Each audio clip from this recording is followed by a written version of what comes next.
Hey, everybody, it's Melissa Martinez here again from the Pulaski County Health Department. And you know what day it is? Friday. So that means it's Fit Friday. We're talking all things fitness. Today, I actually have the blessing of sitting down with one of my dear friends, Paul Maness from Springfield.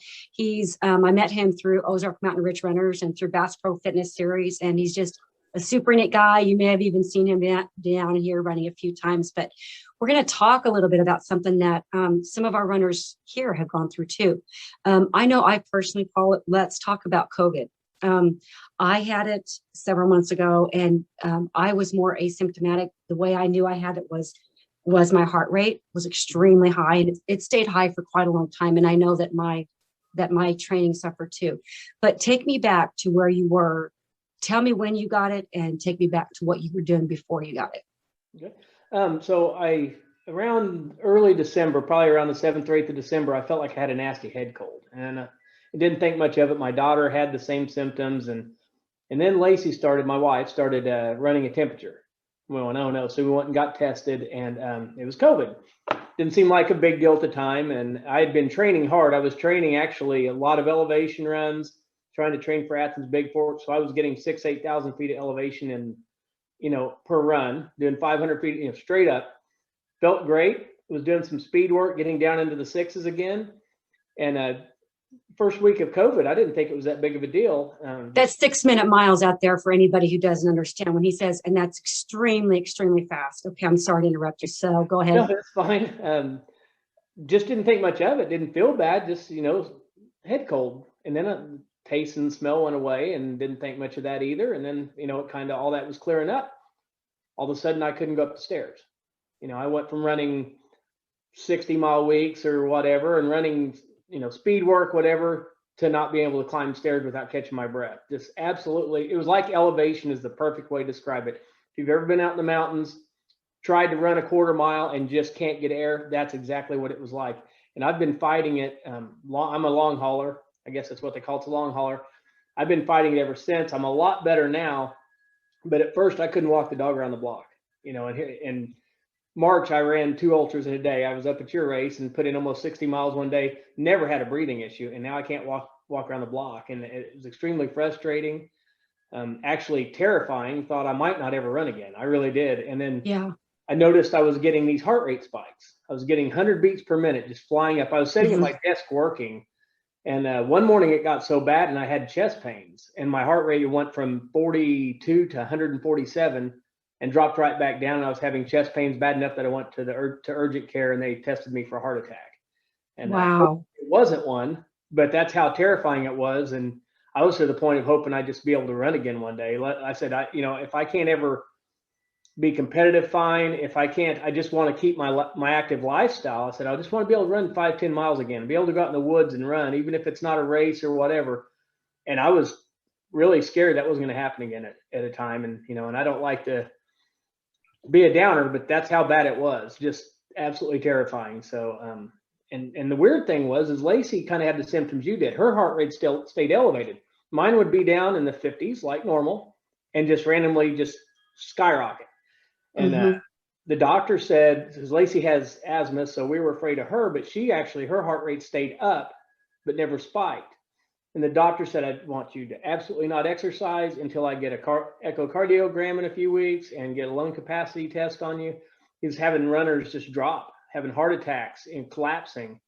And the weird thing is now is my lung capacity is actually fine. So what that tells me is it's not processing air the way it used to. So even now I can go out and run pretty well for a while, but then have to kind of walk and catch my breath again. So I'm not all the way back, but I can live with it. If that's what makes exercise, hey, at least I'm getting out there again. I'm getting up to 7 or 8 miles. Sometimes I hit 10 once. If that's what it is, that's what it is. I'll just enjoy my runs more. So, it's funny that you say that, because I know several runners that it's kind of been the gamut. I've met lots of runners that they're totally asymptomatic, have had no problems. And then like Chad, I know Chad Johnson, he got it really bad. And my friend Rachel, she is just now coming back. But like you said, she just now got back to where she was pre-COVID. But it's taken 6 months. Oh yeah. She's going on 6 months. Yeah. Chad actually reached out to me because I knew he was struggling with it before I got it.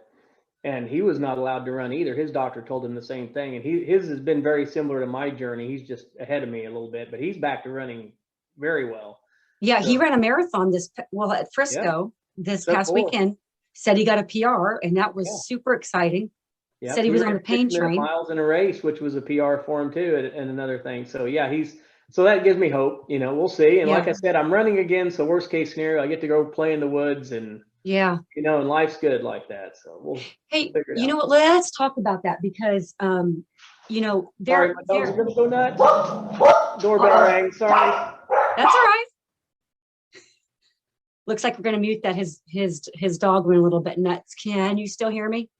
Yes, I can hear you. Sorry, they're gonna bark for a minute. Sorry. No, it's okay. Like UPS delivery, I imagine. So anyway, Our that's why I'm holding the little guy here, because he's the ringleader of all of it. So. our listeners love their dogs. So, we do these videos not just to talk about fitness, but also just to inspire people to, to look at life in different ways.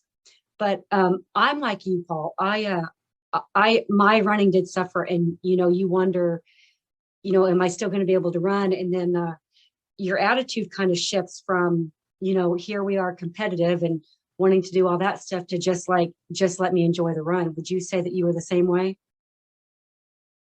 Yes, absolutely. I'm just, I'm thankful to get to run again. It was really that bad to where I didn't know if I would. I sat down in my office one day and said, am I really going to have these heart problems? Am I going to have breathing issues the rest of my life? Just didn't know. And I was somebody that wasn't really overly concerned with COVID. I was healthy and thought, all right, it's real, but let's just not freak out about it. And then to have it hit me like that was very eye-opening. Yeah. And a friend explained it really well. He shared a thing, and he said, we quantified everything for the longest time, and you either are fine or you die. And that's not the case. No. It's not the case at all. So happy just to be able to go again. Yeah, and just a little bit of background for you guys out there that may be watching this. So Paul's going to agree with me. Pretty much a lot of our identity is in our running. That's our friendship. We have a running family. We've been doing it a long time. We really, really enjoy it. Both of us are active in running groups in our community with the Bass Pro Fitness Series. So for that to be taken away, I don't know about you, Paul, but I was like, you really have to look at yourself and say, who am I?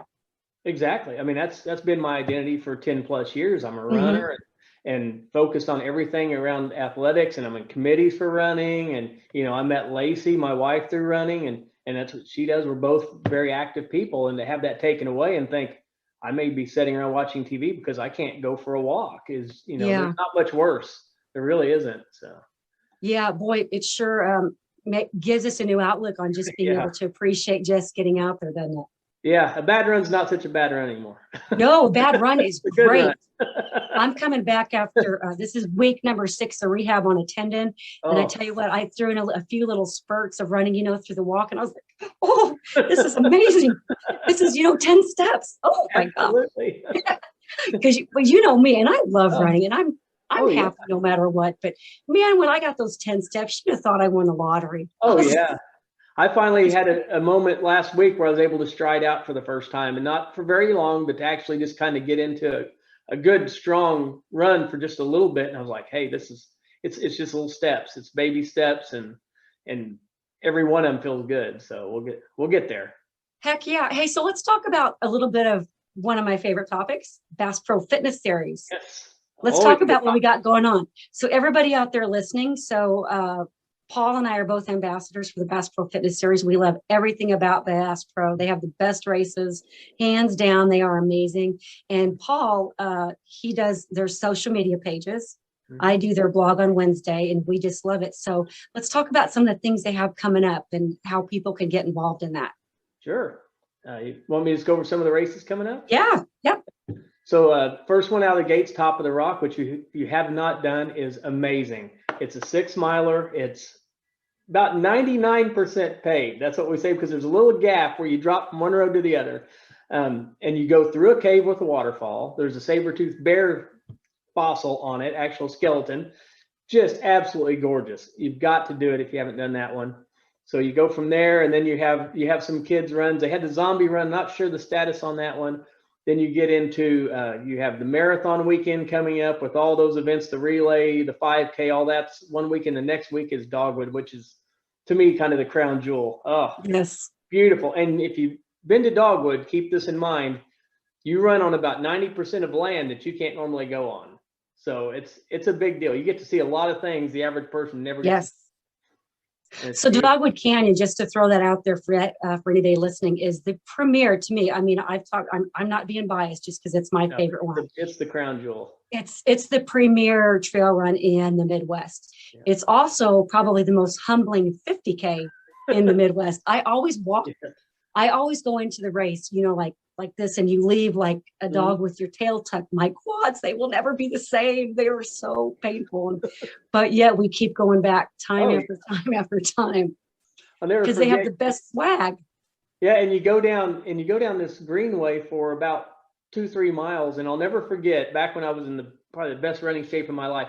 There were guys ahead of me that are, well under sub-3 in the marathon, hit that first hill and started walking. And you want to talk about I'm not the only one. So the elite runners of around here and from out of state walking that first hill, it gives you a little bit of, okay, I'm not so bad after all. So. Oh yeah. Yeah. And to be able, like you said, to be able to get into those Branson Hills, because, I was just amazed, you get up there and you get to see where Bass Pro keeps their cattle. And I got lost one time, which is par for the course for me. It is. Ended up to see their elk and their buffalo. And it's horses. It's just the horses. One year one of the horses took the sign. Did you know that? One of the turn signs? Oh, I didn't know that. The field was playing with it. That's awesome. That. It won't happen again, but one of the early years, the horse actually was picking up the sign. And I absolutely love that. I love that. So Paul, we got some stuff coming up down here too. So I hope that you'll come down, as well with us. But let's talk about someone who's getting started into fitness. Cause you said you only got started, about 10 years ago with your running? Something like that, 10 or 12 years ago, probably. Which surprises me because you're a phenomenal runner. You and I paced at St. Jude's, the 4-hour group. That was fun. But I mean, you are a fabulous runner. What got you into it? What made you start it? So I was, I graduated college in 2004, a little late. I was in my 30s, and my college graduation picture showed how big I'd gotten. And I went, holy cow, and I went and weighed, and I'd hit 199 pounds. I'm only 5'5". So that was very big. Yeah. And made me go, I'm not hitting 200. So I started just walking the dog and stuff. And then shortly thereafter, I moved to Bolivar for work, and I was bored, and I was trying to lose weight because I was unhealthy. I was borderline diabetic. And there was a 2-mile loop that went on the northern end of the Frisco and then back to my house. I could see the Frisco from my house. And I just started walking and running that. And next thing you know, that first 2 miles where I struggled and walked 2/3 of it became just the start or the fast downhill finish for, my long runs on the Frisco. I started training on the Frisco. I'd take an old watch out and it wasn't a Garmin. It was like an Ironman Timex. And I'd try to keep a pace for as far as I could each week and try to add a mile each week, and just fell in love with it. I was just going to do a bunch of 5Ks. The next thing you know, we're doing double marathon weekends and 50Ks, 50 milers, and just couldn't get enough of it. So and then the people were the best part, really. Yes. Being around people that just are enjoying life. It's really a different group. So that was the best part. Yeah. I think with my time off, and I'm sure you're probably as well, that's the one thing I miss the most. Mm-hmm. It is being out there with our friends. And that's the great part about, being in a group, whether you're running or you're working out, the accountability factor, the encouragement, you can't beat that.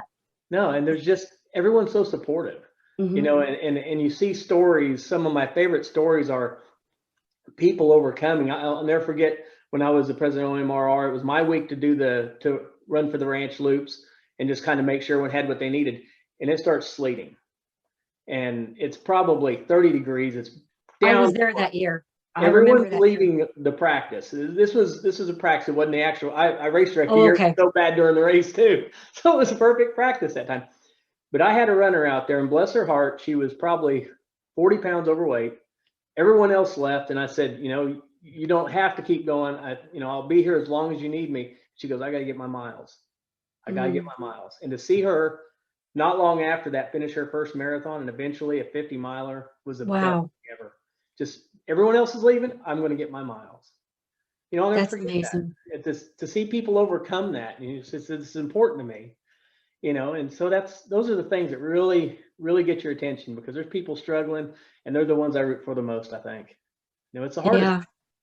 Yeah. I'd have to agree with that. So how old were you when you started, Paul? 30, probably mid 30s, mid to upper 30s, probably closer to upper 30s. I ran the polar bear mile, and got excited because I won the mile, but I had to check a couple little kids in the ditch. You got to do what you got to win. That's totally a joke. Totally a joke. But no, I got excited, and then I was going to do a 5K. I was just hoping to do a 5K at that point. So I can do a mile and actually feel like I did it right. So then I'll move up to 5K, and just got out of hand. I started meeting other runners. Stephanie Davenport's the first person I met at the Yep. Frosty Falls, and we joked because I had on a t-shirt, a long sleeve shirt, a sweatshirt, and a stocking cap to run in. And of course, I just baked in all those clothes. Yeah, I bet you did. And then the next weekend I did another run in Republic and met my friend Rich, who I've traveled all over with, and you just get around those people. It's intoxicating. You just want to be around them more and witness these human stories. We've seen people do all kinds of things, finish races, just that you never thought they would, that they never thought they would. Mhm. So it's very, it's really something else. It's the best part. You know what? I got to agree with you. And, we're always here. I'm always telling people, and I don't know why some people don't believe it, but 99% of every running club is so inclusive. Oh, yeah. We welcome everybody. People think that sometimes if they can't, do a whole 5K or do a half marathon, they shouldn't even bother to show up for a group run. But that is the furthest thing from the truth. Oh, sure. Yeah. It's the biggest melting pot I've ever seen. I mean, it really is. You can go to any sport. I've never seen a sport that will have all races, all, religions. It's almost gender balance now. It's probably almost more female inclusive now than men. Mm-hmm. And it's amazing. And everyone's kind to each other. Yes. It's the only sport I've ever participated in where you can be winning. Good examples. I had an issue at Psycho Summer. I don't know what happened. I was in first place and my legs just quit working. I didn't hurt. I sat down with about a mile to go. Here comes the second place runner. He could have just blown right past me to win. He stops. You okay, man? Are you overheating? No, I'm fine. He stands there and spends 5 minutes with me. Wow. Take a drink, and then he goes, and here comes third place. He has no idea where he's at to the next runner because it's in the woods. He stops. And that's the beauty of that, is these runners will give up what they can achieve to make sure each other's okay, or to help someone else finish. You've seen people help each other finish. Yes. Or give up their race to just drop Yes. back, make sure their friend finishes. And it's really something. It's more important, it's a run, so Lacey came out one time with me. I was doing the Dan Man out in Southern Oklahoma, and I was just having these wrenching pains in my stomach, and I was ready to give up. And her and Madeline were there, and they won out. And one of the greatest moments I have is I had about 2 miles from the finish line. I was literally on the ground retching because I was cramping. There's out there caffeine, but I didn't know. And there's Lacey, and there's a picture of Lacey and I, and we're holding hands, and she's helping me finish. And those are the moments. Yeah. You accomplish a lot of things, but those are the great moments. You know what, Paul? I've always said, I was super competitive. The younger I was, but now the older I get, there's a lot of things I don't really care about. But now I'm to the point, and it's been this way for a long time, where I can honestly say, and this is the truth, people will not remember your times. They don't care, but they will remember if you stop to help them. Oh, yes. Oh, absolutely. Or if you help them on their journey, or, that was one of the neatest things we saw with the club when I took over OMRR, and Stephanie was starting Wednesday night runs for people who didn't know how to run. It was show up. We've got a loop here. We'll be here for you. And so many people came up and said, I just didn't know where to start. I wanted to run, but it's so overwhelming because people think I've got to go out and run 3 miles. And you go, no, you don't. Go out and walk 100 yards. And then next time run 25 yards and walk 50, and then run another 25. And next thing you know, you see these people who just wanted to someday walk a 5K for charity are lining up in Memphis to do St. Jude's, do the marathon. Yes. and they're Yes. traveling around and their life has changed and they're happy and they're living life. It's incredible. And Oh my gosh, I couldn't agree with you more. Hey, Paul, let's talk about something here because when you and I met, we were both in our 30s, well, 40s. We've known each other a while. Yeah, quite a while. Yeah, quite a while. And Okay. one of the things that we do here at the health department, which I love, and is our active adults program. And it's geared towards people over 50 because we have found, and as I don't know if you're 50 yet or you're getting I'm close. 51. Yep. You're 51. So there. Your audio cut out. I've lost your audio. I know. Okay, everybody, we are back. We had some technical difficulties. I'm not sure. I'm gonna finish recording on my phone, but we were just getting to a juicy part too. So, Paul and I were talking about how we've been friends for a long time and about how running has changed over the course of a lot of years. And I was explaining to him that the 40 and under group, there's so many programs, so many races for people of that age, but when you start getting into 50s and 60s, there's not as many.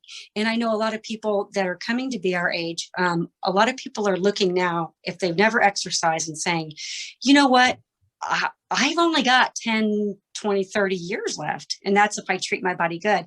So they're looking for, to get back and to start it. Mm-hmm. And so that's what our programs are designed to do. So, Paul, I want to talk about that a little bit. Okay. As 50, what would you say to that person who, a man, he's turning 50 and he's thinking, what am I going to do? How do I get started? Just, if nothing else, start walking. The best thing you can do is just start walking. Find a group, find someone you enjoy walking with. And if you want to escalate that to running, even if you're,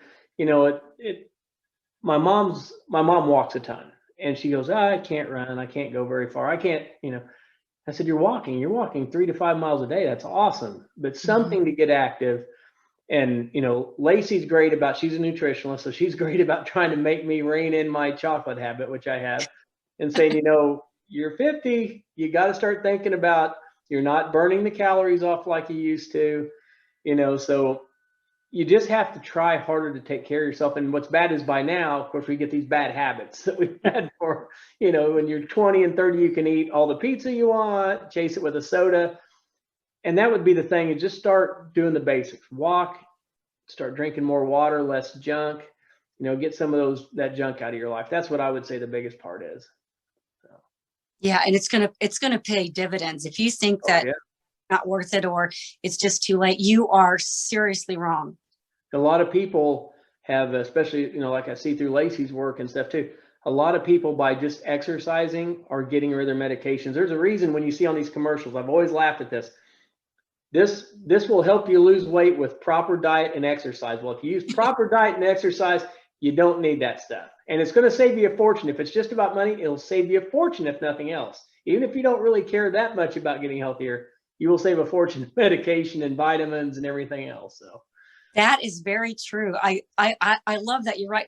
I'm going to throw my mom under the bus here, but I always laugh because I'm like, how was I your daughter? She was the one, she ordered that to get flat abs, that thing that gave her a knock in the stomach. And she was always, drinking things that were, one atom short of being Tupperware.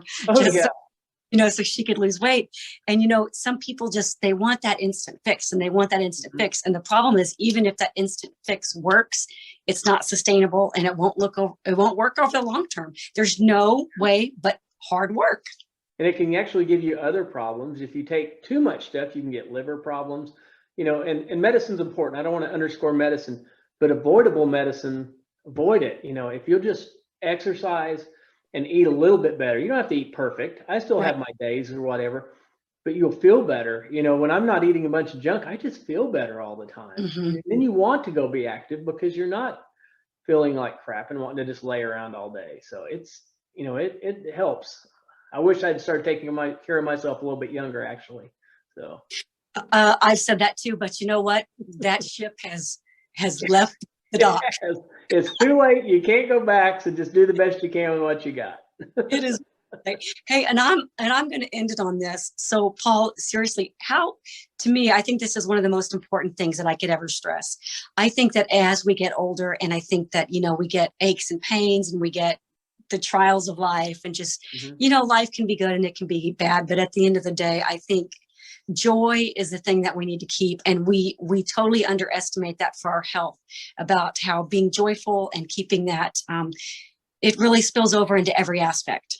It does. It really does. When I was starting out, part of that was because I was just bored and depressed and had nothing. I lived up by myself. There was nothing to do. And getting that joy back, it just snowballs. You start wanting to do more. You feel better. You're just happier all the time. And you hit it right on the head. Joy is so important in everything. Do what you love. Life's too short. Do what you love. Feel good. Do what makes you happy. I'm going to give a shout out to Melissa Bondi on this. She came up with the best hashtag, run with joy. That's one of the best hashtags. And I think about that all the time. Luke, I'll tell you the story real quick. My son, he ran his first marathon with me, and at mile 18, when he hit the wall, he looked at me and he goes, Mom, you make this look so easy. And I'm like, Luke, I'm dying right now. But if I don't smile, nobody's going to want to do this. And he's like, Mom, you stared me wrong. You lied. And Melissa Bonnie she's got one that she put it on the 5K shirt one year, and it's hashtag run happy. And I love that. It's kind of this, it's almost spot to what you're saying there. Just a good thing to remember. It's like, we get to do this. We don't have to do it. We're not in the Marines. They're not out there making us run in packs. We're doing this because it's fun. That's exactly right. Hey, Paul, thank you so much for being my guest today. You're always a joy to talk to, and I can't wait to see you in person again. And Melissa Bondi, we love you. You are so awesome. We do. You're the best, Melissa, and I adore you too, Melissa. Both Melissas. Like Bondi and setting up an interview with her. She's got some exciting Bass Pro stuff going on we need to talk about. Absolutely. All right, Paul. Happy Friday. Have a wonderful weekend. Happy Friday to you. Thank you.